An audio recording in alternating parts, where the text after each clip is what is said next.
of the Sister to Sister Can We Talk show. And I am just humbled and honored. I am sitting here with a young lady that I have watched grow into stardom. And so I'm not even going to waste any time. Let me introduce to you Miss Justis Bratt. Yo! Oh, how are you doing, Princess? Yourself. This is amazing for me because I've watched you grow into this phenomenal. A long time yeah, it other. really has, and I am just so. I feel like motherly myself to you, and just so like proud like of you. Aunt. And right, like one Aunt of those Tracy. older great. But Justis, I'm glad that we were able to just get casual and sit and talk. I wanted to talk to you and let the fans out. We're going to talk. We know that you got your new CD that's coming out and tour. We know that you and your brother have some things and some soundtrack stuff coming up.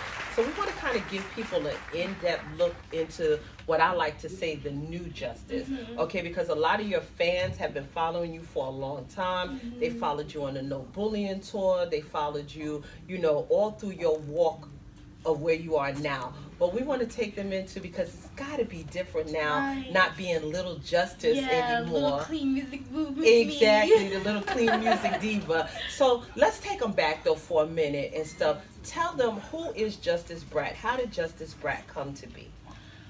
Well, Justis Bratt came to be because when I was younger, my family has always been very music oriented. Everything we did revolved around music. My mom was a rapper when she was younger, so that kind of rubbed off onto all the kids. Listening to her spit is hilarious. But yeah, and my dad, he was huge in theater and everything, so we've always been very inclined to do stuff that had to do with entertainment.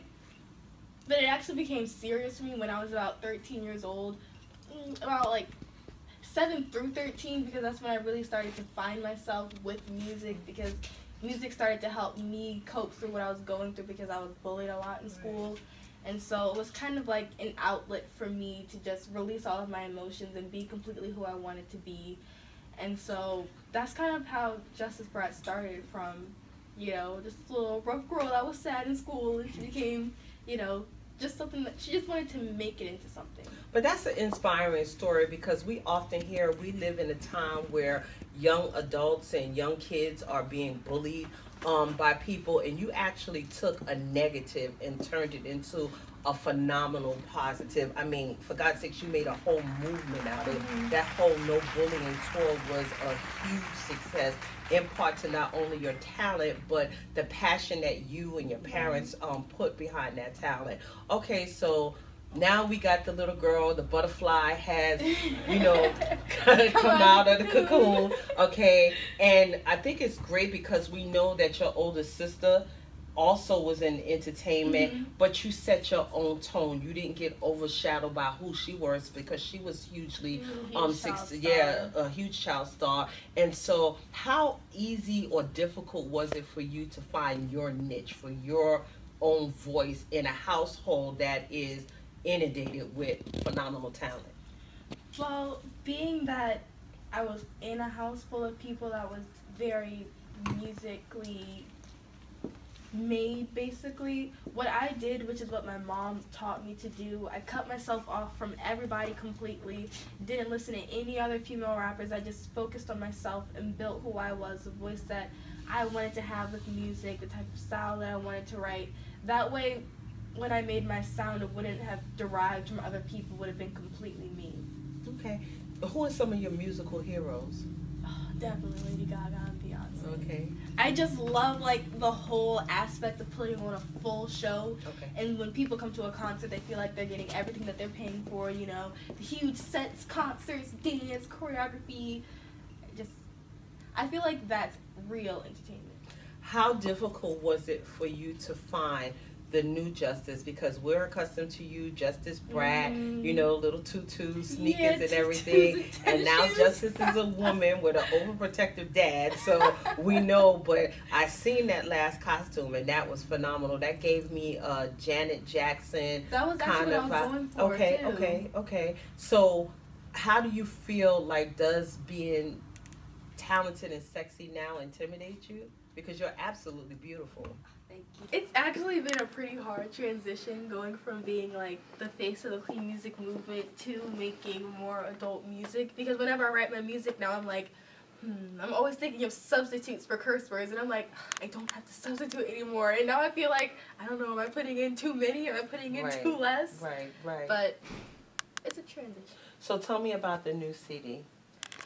Yes, Head Knock. Yes. So the process of Head Knock came around because I knew that I needed to have at least like one song that was really like going to bump in the club. It was something that the girls could twerk to, and it was something that the guys could like dance with their girlfriends, or like just a song that anybody could get along and jam with.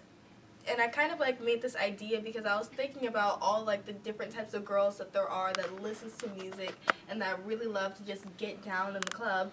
And so that's kind of how it started, or wanted to be about a girl that just makes a boy's head knock. Okay, and you've done that because I've looked at the reviews for it and the following of it since it's hit SoundCloud. So let's get serious for a moment, because you're in that age bracket now where you're starting to become more socially conscious. And I know that you and I were talking off camera some socially conscious things, and we know that here in this city alone, you have young ladies that's within your age bracket that are either missing, we suspect maybe involved with some form of human trafficking, or unfortunately deceased.